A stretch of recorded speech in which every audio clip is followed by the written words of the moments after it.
नमस्कार, आप देख रहे हैं जनादेश एक्सप्रेस लाइव। जिलों के डीएम से अनुमति लेकर फंसे लोग जा सकेंगे अपने घर, सीएम त्रिवेंद्र। भाई बहनों नमस्कार। मैं आज फिर आपके बीच उपस्थित हूं और मुझे पूरा विश्वास है कि आप सब लोग बद्री विशाल की कृपा से स्वस्थ एवं प्रसन्न होंगे। अभी ये लॉकडाउन 2 शुरू हुआ है और 3 मई तक माननीय प्रधानमंत्री जी ने सभी से विनम्र हाथ जोड़ करके प्रार्थना की है कि जिस तरह से आप लोगों ने पूरे अनुशासन के साथ, संयम के साथ लॉकडाउन का पालन किया और जिसके कारण आज भारत में कोरोना वायरस का संक्रमण है उसको हम कम करने में सफल हो पाए, तो ये सब आप सबके सहयोग से, आप सबके संयम से ही ये संभव हो पाया और इसलिए मैं आपको एक बार फिर धन्यवाद करता हूँ। हमने अभी सभी जिलाधिकारियों को ये समाधान करने के निर्देश दिए हैं कि आप मानवीय आधार पर और व्यवहारिक आधार पर आप अपने जिलों में लोगों को जो भी सुविधाएं उपलब्ध हो सकती हैं वो करते रहें। आपसे भी मैं अपील करना चाहूँगा कि हमारे तमाम पुलिस के जवान, हमारे स्वास्थ्य कर्मी, हमारी आशाएं, आंगनबाड़ी और तमाम अन्य विभागों के लोग आपके बीच में लगातार अपने दायित्व का, अपने फर्ज का निर्वहन कर रहे हैं। कड़कती धूप में वो चौराहों पर खड़े जवान पहरा दे रहे हैं, 24 आवर वो पहरा दे रहे हैं। हमारा भी फर्ज बनता है कि ऐसे कोरोना वॉरियर्स के लिए हम लोग उनकी मदद करें, उनको हम पानी पिलाएं, कोई नाश्ता हम उनको करा सकते हैं तो उनको हम नाश्ता कराएं, हम उनको पूछें जरूर, उनके हालचाल जरूर पूछें। आपका पूछना कि हम आपकी क्या कोई मदद कर सकते हैं, मैं समझता हूं कि उनके साहस को, उनके मनोबल को कई गुना बढ़ा देगा। हमारे आसपास हमारे पालतू पशु हैं जो सड़कों पर घूमते हैं, डॉग्स हैं, कुत्ते हैं, बिल्लियां हैं, पक्षी हैं जो आपसे पानी नहीं मांग सकते, जो आपसे खाना नहीं मांग सकते, लेकिन हाँ, हम अपने घर पर उनके लिए थोड़ा दाना डाल सकते हैं, रोटी डाल सकते हैं, कहीं घास की व्यवस्था हो सकती है तो घास उनको दे सकते हैं और एक बर्तन में अगर हम उनके पीने के लिए पानी अगर रख दें तो मैं समझता हूँ कि ये भी हमारा एक बहुत बड़ा संवेदनाओं से भरा कदम है। ये संवेदनाएं ही कोरोना की जो लड़ाई है, कोरोना का जो आक्रमण है, वो हमारी संवेदनाएं हैं, उसको मुकाबला कर सकती हैं, उसको कम कर सकती हैं। दूसरी बात मैं आपसे कहना चाहता हूँ कि शादी ब्याहों का सीजन शुरू हो गया है। हमने सभी जिलाधिकारियों को ये निर्देश दिया है कि शादी ब्याह एक जो उसमें सामाजिक दूरी है, सोशल डिस्टेंस है, उसका पालन करते हुए जो भी शादी कर रहे हैं तो उसके लिए उनको अनुमति दें। कई बार एक जिलाधिकारी और दूसरे जिले में ब्याह होते हैं, शादी होते हैं, तो सभी को ये कहा गया है कि आप उसमें पूरी तरह कोई भी ऐसी शिकायत नहीं आनी चाहिए कि किसी को शादी की अनुमति नहीं मिली है, वो आप उनको अनुमति अवश्य प्रदान करें। कुछ लोग अपनी बीमारी के कारण या नातेदारी के कारण, रिश्तेदारी में अपने जिले से बाहर गए और लॉकडाउन की वजह से वहीं फंस गए। उन लोगों के लिए भी रास्ते खोल दिए गए हैं। आप अनुमति मांगेंगे तो वहाँ के जिलाधिकारी आपको अनुमति देंगे आपके घर तक पहुँचने के लिए। जिन लोगों को क्वारंटीन में 14 दिन हो गया है, 15वें दिन उनको छोड़ने के निर्देश दिए गए हैं।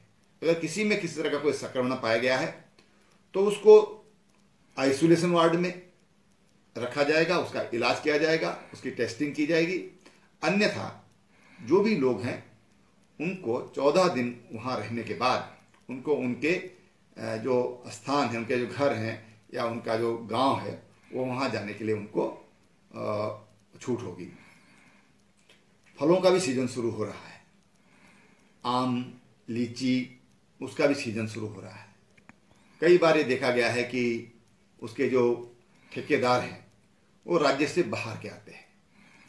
ऐसे में जो किसान हैं, आपको किसानों की मदद करनी है। किसानों को किस तरह से मदद हो सकती है, वो उनको मदद किया जाना चाहिए।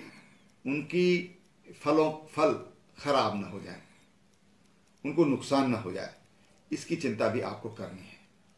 साथ ही आजकल गर्मी के दिन शुरू हो गए हैं, पानी की डिमांड बढ़ी है।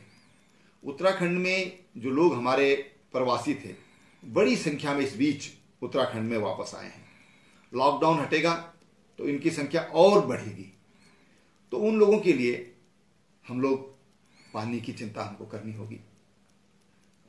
गर्मी का सीजन है, पानी की खपत बढ़ेगी, पानी के जो उपभोक्ता हैं उनकी संख्या भी बढ़ेगी। और इसलिए हमारी कोई लाइनें, जो पेयजल की लाइनें हैं, उनको हम, अगर वो ख़राब हैं तो उनको हम तुरंत उनकी मरम्मत कराएं, ताकि लोगों को गर्मियों के दिनों में पर्याप्त पानी मिल सके।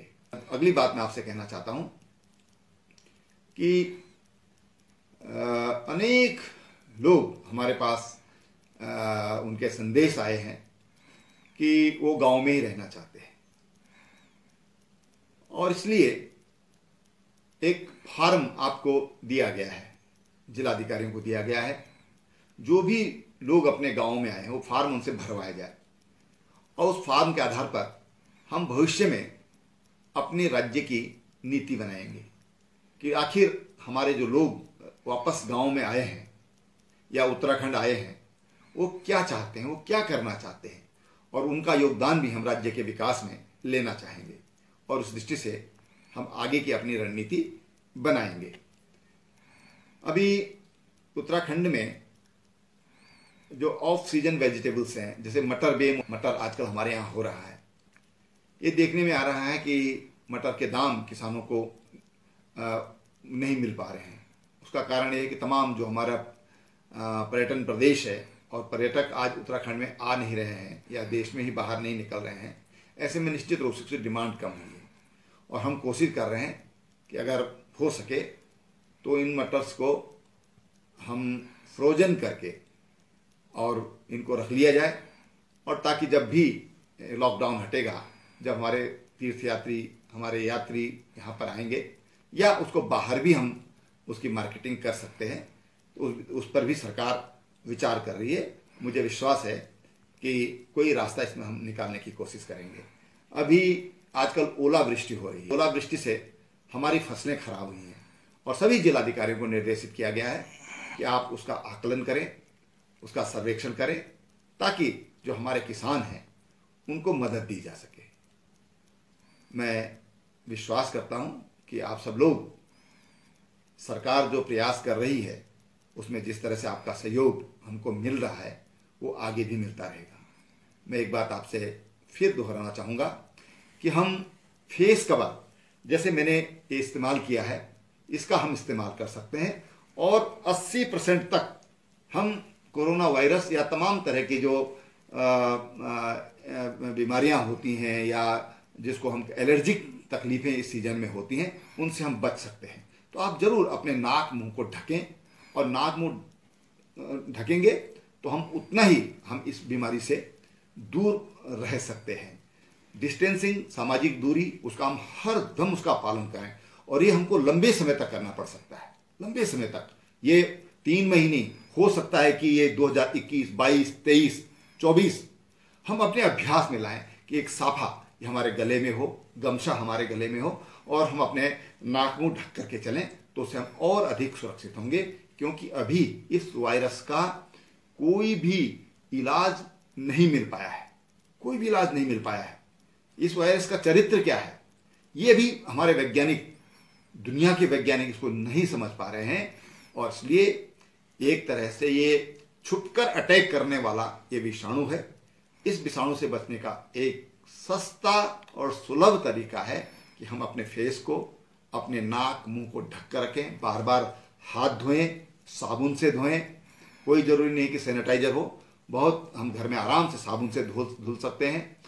हम सफाई से रखें, हम नहाएं धोएं, इसका हम जरूर ख्याल रखें। मैं समझता हूं कि इसी में हमारी भी सुरक्षा है, हमारे देश की भी सुरक्षा है और देश के लिए हमारा एक बहुत बड़ा योगदान होगा कि जब हम इन नियमों का पालन करेंगे। धन्यवाद।